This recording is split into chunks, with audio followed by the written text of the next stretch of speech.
everyone! Today I thought I'd make a video about Outpatient, so basically what to expect and what my outpatient program is like. Excuse my voice, if I sound funny, I'm sick, so that's why. And if I'm looking off to the side, it's because I have notes written down, so I know what to say. So, Outpatient. Well, I'm from Canada, and my outpatient program is in a children's hospital. So my program might be different than yours. So if you guys have different programs, let me know. I'm curious how your program works. So basically, the beginning is basically like when your family starts to notice your eating disorder, I guess. And for me, it was my mom that contacted them, and usually it's gonna be one of your parents, but it could also be like your teacher or someone at school that'll call in and talk about you. Because like my coach had told my mom about it, so that's how she knew, or she noticed a difference in me. So usually it's someone else that will put you in outpatient, but it could also be yourself that decides you need treatment also. What else? So yeah, my mom contacted them first, and then after that, in my program, there's one nurse that's like in charge of the people with eating disorders, and basically, she talks to the person that contacts them about the person with the eating disorder. So basically, she spoke to my mom and wanted to know like how much I weighed or how much she thought I weighed, my height, my size, my changes in behavior, my relationships with people, how I've been acting and stuff. So, yeah. And then, after that, they arrange, like, your first appointment, which is usually 2 to 3 weeks after, the nurse talks to I'll just say parent, because that's what it was for me. It's my mom. Because they try to make it fast because, in such a critical state, you could just you're either gonna get help or you're gonna end up in the hospital, like I did, in the emergency room. So yeah, at your first appointment, you are weighed and measured at my program, and then you meet your doctor for the first time, which is sort of like intimidating, I guess, especially if you like don't know why you're there and you're sort of in denial. So you meet your doctor, and then you talk to your doctor, and she like asks you questions like, what was your lowest weight, what was your highest weight, what I don't know, what your changes in behavior are, what did you eat during that day, what do you usually eat in a day, what activities do you do, stuff like that. After that, it's basically hearing your story, I guess. And they also want to know a bit about like your family and stuff, and if other people are eating disorders and whatnot. There's a lot of questions. They basically want to know your life story.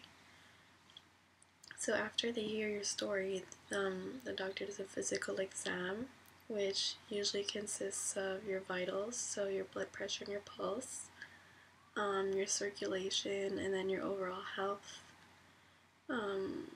They'll comment on things like, oh, you're really cold, or your skin's really dry, or are you losing your hair, and subliminal messages like that.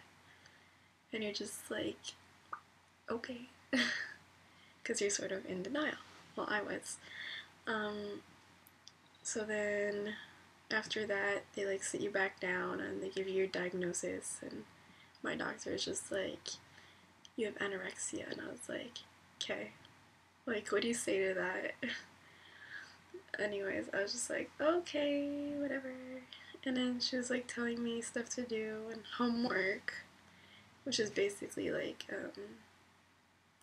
they want you at first to recognize your problem, recognize how dangerous it is, try to eat more and stop exercising so much. And then you all meet with your parents. I didn't say this at the beginning, but my doctor meets me alone first and then my parents after. So that's what happened. And then after that, you schedule your next appointment, which depends on your state, I guess. It could be between 1 and 3 weeks. Me, it was a week and a half apart. My appointments were until I got hospitalized. Well, then they got closer and closer, but you know, the longest had been a week and a half before I got hospitalized. And then during that time period, there's a lot that can happen. You can either get better or you can get worse.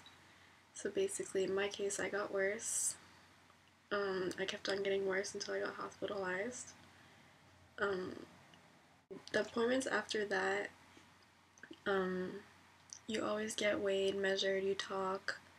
Then you get a physical, and then you meet with the parents, where you discuss like your progress and stuff. It could either be positive or negative progress. Usually in the beginning it's negative, but then after that it can get positive. Like for me, it was really bad, and it got worse and worse until like my last hospitalization in March. Each appointment was negative, and they were getting closer and closer apart. Like they were a week apart.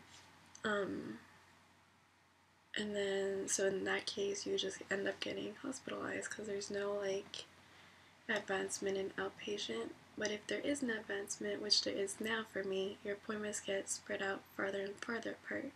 So when I got out of the hospital, it started 1 week apart, and then after that, it got up to 2 weeks, and now I'm at 3 weeks. And then after that, you know, etc. You stay at 3 weeks for a bit, and then a month, and then whatever. It depends on the person. So that's basically how outpatient works for me. Also,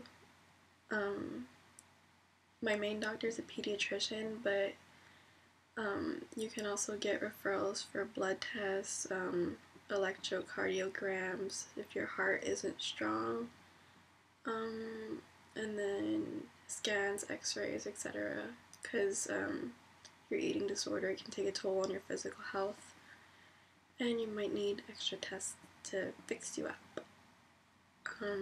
You can also get a nutritionist, a psychiatrist if you need it, or a psychologist, or all of them. But a psychologist isn't really recommended at the beginning of treatment because, I don't know, it's sort of not really productive, I guess. Like, even I'm just starting to get to benefit from my psychologist. Like, in the beginning, if you're so weak, you can't pay attention. Like, I need to think a lot when I'm with my psychologist, and I need to be, like, in top shape, or else I can't even pay attention. And if you're in denial of your problem, then forget about getting a psychologist. Like, it's not gonna help. So basically, that's how my outpatient program works. If you have any questions, you can ask them down below or on my Tumblr. I think I covered everything. If I didn't, then I'm sorry. So, yeah, let me know how your program is, how you're doing and stuff, and I'll talk to you soon. Thanks for watching. Bye.